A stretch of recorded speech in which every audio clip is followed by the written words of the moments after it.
Hello, welcome to Tap That MTG, the show where we tell you everything we know about Magic the Gathering that's probably wrong, but fun to talk about. I'm Shauna. I'm Leslie.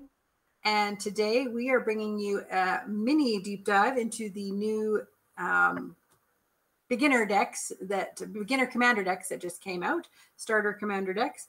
There are 5 of them, so if you haven't seen our other videos, go and check those out. We're calling it a mini dive because we're not going into all the cards in detail. We're just going into some of the key cards and how to play the deck and what its weaknesses are. And then if you stick around long enough, we'll tell you a few tweaks, quite a few tweaks in some cases, of what we think might bring that deck up a notch. But these are definitely great ways for new players to start off in Commander. They come with lots of great things in them that you'll need to start off at being a Commander player. So it's a great way to start. And they're actually pretty competitive, especially the one that Leslie's going to tell you all about, Draconic Destruction. Draconic Destruction. I love dragons. They're some of my favorite things. I wish I had a real dragon, but that might not be very good for me. I will settle for magic card dragons. So, our commander for this is Atarka, the World Render. For 5 and a blue, green and a red, you get a 6/4 with flying and trample. And whenever a dragon you control attacks, it gains double strike until the end of turn. So, just by reading that, you can probably tell what this deck is meant to do. Basically, you are going to put out a bunch of big dragons, fly over their head, and hopefully kill everybody really fast. It is meant to be a super aggressive deck. You're going to want to swing and be fast with it, and it is one of the most powerful starter commander decks that's out there. Yeah. Some of the strengths, of course, is that everything's big, everything's beefy, and hard to deal with because you are in the air. However, big weakness in dragon decks is that they take a long time to play because even your commander is 7 mana cost. If it dies, it costs 2 more to cast, so now you're up to 9. And so hard to get back out again. You must have enough ramp in the deck in order for a dragon deck to work. It also dies to board wipes very easily, so you need some stuff to protect your creatures and make sure that they don't die, because people will definitely be board wiping you in order to deal with you. I'm glad that they chose for the starter deck a 2 color commander or 2 color dragon. I think red and green is a really good start for this deck.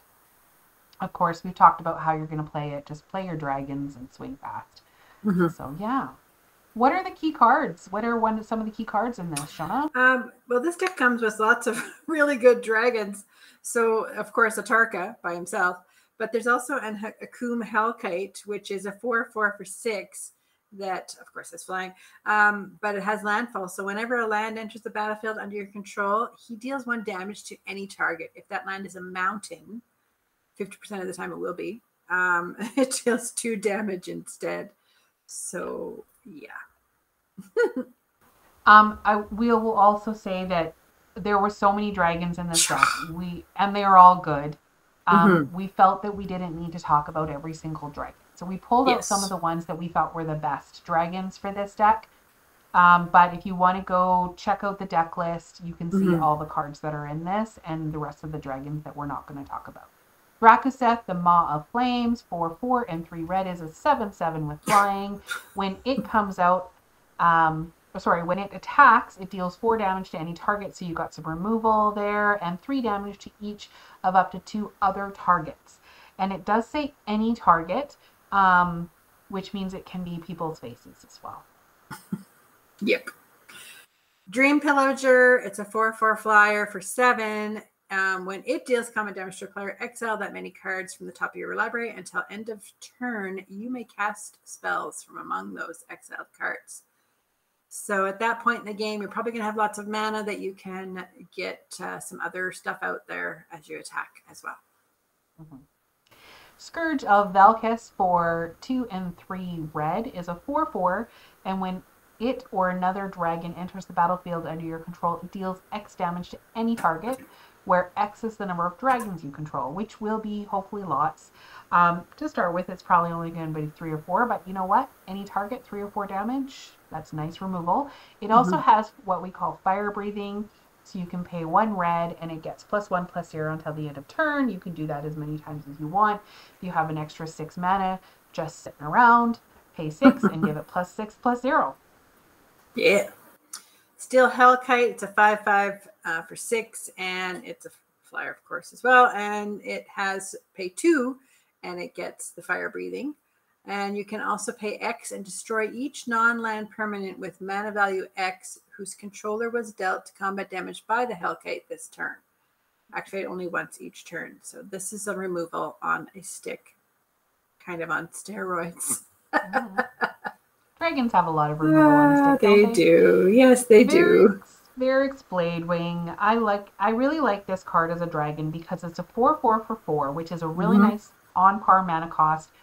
4 mana cost dragon is great to have, but it also has this little kicker ability, so if it turns up late game, you can sink another 3 mana into it. When it enters the battlefield, you get to create another legendary 4/4 dragon creature token. So for 3 extra mana, you get another 4/4, which is cheaper than paying for it in and of itself. So. We were excited that this deck comes with some of those key cards that help support your dragons and help make you cast them and make them bigger. So the first one of those things is Crucible of Fire. It is dragon creatures you control get +3/+3. Little enchantment that's going to be out there buffing up your dragons. Yep. And Dragon Tempest. I love this in my dragon decks. Whenever a creature with flying enters the battlefield under your control, which is all your stuff, it gains haste until the end of turn, and whenever a dragon enters the battlefield under your control, it deals X damage to, again, any target, where X is the number of dragons you control. Yeah. Frontier Siege, it's a little green enchantment that says you choose cons or dragons. Cons, at the beginning of each of your main phases, you get to add 2 green, so you might need to do that. But dragons, if you choose dragons, whenever a creature with flying enters the battlefield under your control, you may have it fight target creature you don't control. So that's a good removal because your stuff's probably bigger than theirs.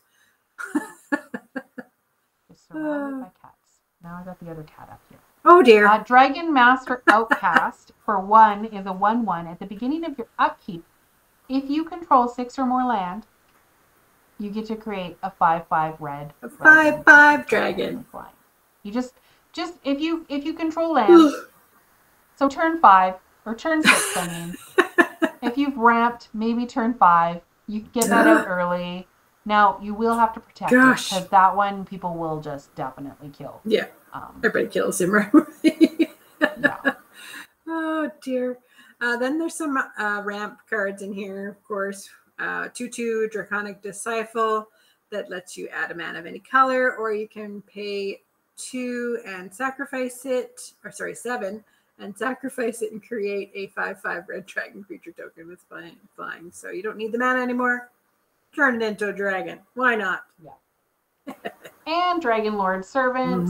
Dragon spells you cast cost 1 less to cast. And then another one very similar, Dragon Speaker Shaman, 2/2, dragon spells you cast cost 2 less to cast. I love that one. Ooh. So that's all we decided to talk about. There are a lot of other key cards, high impact cards in this deck, but I mean we didn't want to do deep dive. We just wanted to do a regular dive. As we said, this is probably one of the more powerful of the commander decks, and it's fairly easy to play. But we wanted to offer some tweaks, so we left some time for that. And our first tweak here is Heroic Intervention. Permanents you control gain hexproof and indestructible until the end of turn. As we said before, and we've put this in most of our token decks or most of the decks, this is a great card because it saves your stuff when someone does a board wipe. And creature decks always die to board wipes. Another really good dragon we thought for this deck would be the Advara Hellkite. It's a 6/6 for 8. Whenever a dragon you control attacks, you get to make another dragon, a 6/6 dragon at that. So that's okay. Yep. And thinking about some ramp, Curse of Bounty for 2 is an enchantment. You enchant a player, preferably one of your opponents. Whenever an enchanted player is attacked, untap all non-land permanents you control. Each opponent attacking that player untaps all non-land permanents he or she controls as well. So it doesn't matter if you don't have the mana to put out more dragons. You're going to untap them at the end of the turn. Another card to help you do that is Wilderness Reclamation. At the beginning of your end step, untap all lands you control. So that might help you do some of those extra things on your dragons to, you'll just have a lot more mana than you thought you did. So. Yeah. Of course, they couldn't put every amazing dragon in this deck. It is a starter deck, but Terror of the Peaks would be a great upgrade. For 5 mana, it's a 5/4 with flying, of course. Spells your opponents cast that target Terror of the Peaks will cost them an additional 3 life to cast. And whenever another creature enters the battlefield under your control, Terror of the Peaks deals damage equal to that creature's power to any target. So they don't have to fight. They can just deal power when they come in, or deal damage equal to their power to any other creature. It's Terror of the Peak was doing that, but anyways, terrifying. It's terrifying. Lathless Dragon Queen. That's another good dragon. A 6/6 for 6. Whenever another non-token dragon enters the battlefield under your control, you make another dragon, a 5/5 dragon, and you can pay 2 and dragons you control get +1/+0 till end of turn. Ouch. And we thought that Garruk, the Savage Herald, would be a good planeswalker to add to this deck. For 6, you get a 5 loyalty planeswalker. You can reveal the top card of your library. If it's a creature card, put it into your hand. Otherwise, you can put it at the bottom of your library. You can -2, and target creature you control deals damage equal to its power to another target creature. So again, removal without having to fight or do damage to yourself. And -7 until the end of turn. Creatures you control gain. You may have this creature assign combat damage as though it weren't blocked. So some nice game-winning things in that card.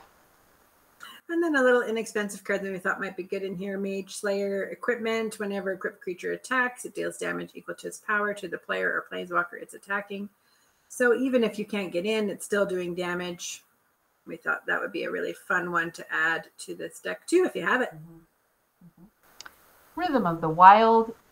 This one is a great little Gruul card on color theme. For 3, you get creature spells can't be countered, which is a really nice thing if you're playing against those nasty little blue players. And then non-token creatures you control have Riot. Now, Riot is great mechanic. I love it. Basically, you get to choose whether it gets haste or it gets a 1/1 counter, depending on what you need at the time. And it's just going to sit out on the battlefield and do that benefit every time you play a creature. So yeah. Another way to give your dragons haste, which, again, you want to do that before they board wipe you. You want to make sure you can attack with your big guys. The Carnelian Orb of Dragonkind. It's a little artifact for 2 and a red that you can tap and add a red mana. And if that mana is spent on a dragon creature, it gains haste until end of turn. So that's a helpful ramp and making your stuff have haste. Yeah, another nice helpful ramp card for this deck would be Acolyte of Bahamut. For 2, it is a legendary enchantment background. Commander creatures you own have the first dragon spell you cast each turn costs 2 less to cast. Now, you do have to have your commander out in order for that ability to actually trigger. However, it's a nice pair with your thing, and then all your other dragons are going to come out and cost less. Yeah. Then we have a Kaluth, Unrivaled Ancient, something like that. 7 total. 4/4 flying and haste dragon that says whenever it attacks, add X mana in any combination of colors where X is the total power of attacking creatures. Oh, that could be a lot. Spend this mana only to cast spells until end of turn. You don't lose this mana as steps and phases end. So this would be great in this deck. Attacking with a whole bunch of creatures and getting a whole bunch more out with all that mana you're going to generate. And another ramp card, Ganix the Astral Hunter. I know we said that there was lots of dragons in this, and there is. You're going to have to pick and choose what you want. But this one is a 3/4, and whenever another dragon enters the battlefield under your control, you get to create a treasure token. So it can help you get out there a lot faster. And then I kept seeing the word legendary in these creatures quite a bit here. And Bard class is a really, really great way for you to make those legendaries cost less, and the red and green in particular. And they enter it's a little saga here that they can enter with a +1 counter on them, as well as a level 2. They cost you the red and the green less, which is really handy. And they also, you can pay 3 into a red and a green. Whenever you cast a legendary spell, exile the top 2 cards of your library, and you may play them this turn. So yeah, it's just, I thought it would be a great fit for this deck. Great fit. And Goldspan Dragon is a little bit on the expensive side as an addition, but if you want to invest in this deck, it's a good card to add. For 5 mana, you get a 4/4 with flying and haste, and when it attacks or becomes the target of a spell, you get to create a treasure token, and treasures you control have sacrifice to add 2 mana of any color instead of 1. Warstorm Surge. It is a great little enchantment that Leslie likes to play. For 5 and a red, whenever a creature enters the battlefield under your control, it deals damage equal to its power to any target. Ouch. Yep. Makes those dragons worth extra. Yeah. Again, could be their face. Yep. Gratuitous Violence. I believe this has been in a number of your decks, Shauna. Maybe. For 2 and 3 red, it's an enchantment, and if a creature you control would deal damage to a permanent or player, it deals double that damage to that permanent or player instead. So it's not double strike, because it doesn't have first strike and then double strike. It just doubles the damage, but it kind of works the same. Kind of. Fiery Emancipation. Blow everything up. It's an enchantment. If a source you control would deal damage to a permanent player, it deals triple that damage to that player or permanent instead. Never mind double, triple. So we also thought that pretty much any Sarkhan could go in this deck. Yeah. All of them, any of them. But the one we wanted to highlight is Sarkhan Dragon Soul. For 6, it's a 5 mana cost planeswalker. You can +2 him to deal 1 damage to each opponent and each creature your opponents controls. So if you need to get rid of that little pesky 1/1 token army that somebody has on the other side of the battlefield that is blocking your flyers, you can do that. Yep. Shauna. And then you can -3, and Sarkhan Dragon Soul deals 4 damage to target player or planeswalker. Or, Nice. and this has happened once to me, only once, and it was against Shauna, and it was a glorious day. -9, search your library for any number of dragon creature cards and put them onto the battlefield, then shuffle your library. You don't have to pay for them. They're free. You just -9. It was a glorious all of the day. dragons in your deck are now on the battlefield. Yeah. A downside to that, if someone does a board wipe after that, You got nothing. all of your dragons are dead, and if you haven't protected them. So be careful. Yeah. But you just give all the dragons haste, it doesn't matter. Exactly. Everybody else is dead.